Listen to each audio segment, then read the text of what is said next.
बच्चों, कैसे हैं आप सब। आशा करती हूँ कि आप सब बहुत अच्छे होंगे। बच्चों, आज हम पढ़ने वाले हैं पर्यायवाची शब्द यानी कि सिनोनियम्स। बच्चों, क्या आप पर्यायवाची शब्द के बारे में जानते हैं? क्या आपको पता है कि सिनोनियम्स क्या होते हैं? तो आइए जानते हैं। हम एक वस्तु को कई अलग अलग नामों से पुकारते हैं। एक ही वस्तु के अलग अलग नाम ही पर्यायवाची शब्द कहलाते हैं।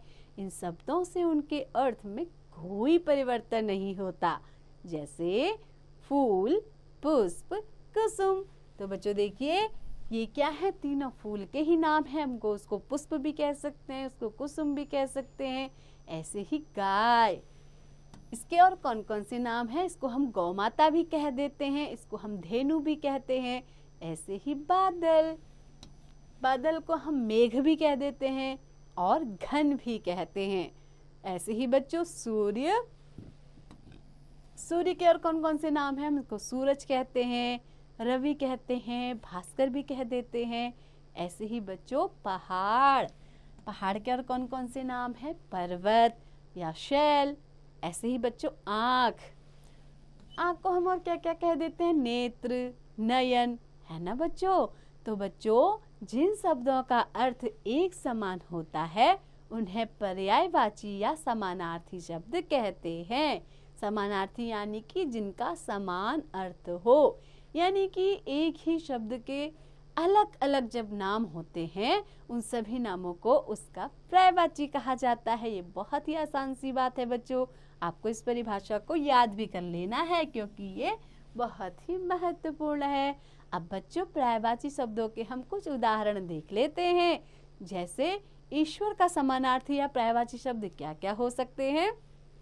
देखिए, भगवान, परमात्मा, प्रभु। ऐसे ही आग का पर्यायवाची क्या होगा बच्चों? अग्नि, अनल, पावक। ऐसे ही आकाश को हम और क्या क्या कह सकते हैं बच्चों? नभ, गगन, व्योम। ऐसे ही बच्चों, संसार के पर्यायवाची क्या हो सकते हैं? दुनिया, जग, जगत। ऐसे ही बच्चों, माँ का पर्यायवाची माता, जननी, अम्बा। ऐसे ही बच्चों, समुद्र का पर्यायवाची क्या हो सकता है? सागर, सिंधु, रत्नाकर। और बच्चों, दिन के पर्यायवाची क्या आपको पता है कि हम दिन को क्या क्या कह सकते हैं? दिवस, वासर और वार। और बच्चों, नदी के समानार्थी या नदी को हम किस किस नाम से और पुकार सकते हैं? सरिता, सलीला, तरंगिणी।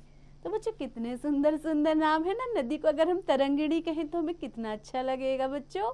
तो आपको इन पर्यायवाची शब्दों को याद भी कर लेना है, ये आपके आगे बहुत ही काम आएंगे बच्चों। अब देखिए बच्चों, हाथी का पर्यायवाची क्या क्या होता है? गज, हस्ती, दंती। क्योंकि उसका एक दांत आपने देखा होगा, उसको हम दंती भी कहते हैं। बड़ा सा दांत होता है हाथी का, है ना बच्चों। इतने बड़े बड़े दांत सूट के बाहर निकले हुए होते हैं। ऐसे ही शेर, उसका पर्यायवाची क्या है बच्चों? सिंह, केसरी, वनराज। वो वन का राजा होता है, इसीलिए इसका एक नाम वनराज भी है। ऐसे ही बच्चों, पक्षी का पर्यायवाची पंछी, खग, विहग। ऐसे ही बच्चों, कौवे का पर्यायवाची काग, काक, वायस। बच्चों, सांप का पर्यायवाची क्या होगा? सर्प, विषधर, नाग। ऐसे ही बच्चों, आदमी का पर्यायवाची मनुष्य, व्यक्ति या पुरुष। अब देखो औरत, बच्चों औरत के पर्यायवाची क्या क्या हो सकते हैं? नारी, स्त्री, महिला। हम एक औरत को महिला भी कहते हैं, कभी स्त्री भी कहते हैं और कभी नारी भी कहते हैं, एक ही बात है ना बच्चों। ऐसे ही पुत्र का क्या क्या पर्यायवाची हो सकते हैं बच्चों? बेटा, लड़का, आत्मज।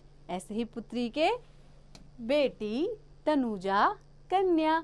ऐसे ही मित्र के दोस्त, सखा, साथी। अब बच्चों, घर के पर्यायवाची क्या क्या हो सकते हैं? आप भी जरा सोचिए। गृह, आवास, आलय।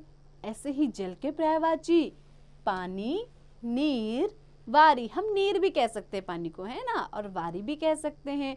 ऐसे ही वायु को हम क्या कह सकते हैं? पवन, हवा, समीर। ऐसे ही मार्ग का पर्यायवाची क्या होगा बच्चों? रास्ता, पथ, डगर।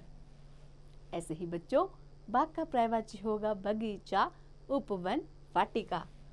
और बच्चों पृथ्वी का पर्यायवाची धरा, धरती, भूमि, ये तो आपने सुना ही होगा। और बच्चों पेड़ का पर्यायवाची वृक्ष, तरु, फिटप। और साथ ही बच्चों रात का पर्यायवाची रात्रि, निशा, यामिनी। यानी कि बच्चों अब रात हो गई को आप ये भी कह सकते हैं कि अब निशा हो गई है या अभी यामिनी है। तो बच्चों कितना मजेदार है ना बच्चों ये शब्द। तो बच्चों आप इन सभी पर्यायवाची शब्दों को याद करने का प्रयास कीजिए, इससे आपकी भाषा पर भी अच्छी पकड़ हो जाएगी। तो बच्चों आइए इस पाठ का एक बार दोहराव कर लेते हैं। आइए दोहराएं। तो आपने क्या क्या सीखा बच्चों? एक ही अर्थ वाले अलग अलग शब्द पर्यायवाची कहलाते हैं। और साथ ही आपने सीखा कि पर्यायवाची शब्दों को समानार्थी शब्द भी कहते हैं। तो बच्चों कैसा लगा आपको ये पाठ? आशा करती हूँ कि आपको बहुत पसंद आया होगा। तो बच्चों ऐसे ही पढ़ते रहिए, आगे बढ़ते रहिए और हाँ, इन पर्यायवाची शब्दों को कंठस्थ कीजिए और इसका निरंतर अभ्यास कीजिए।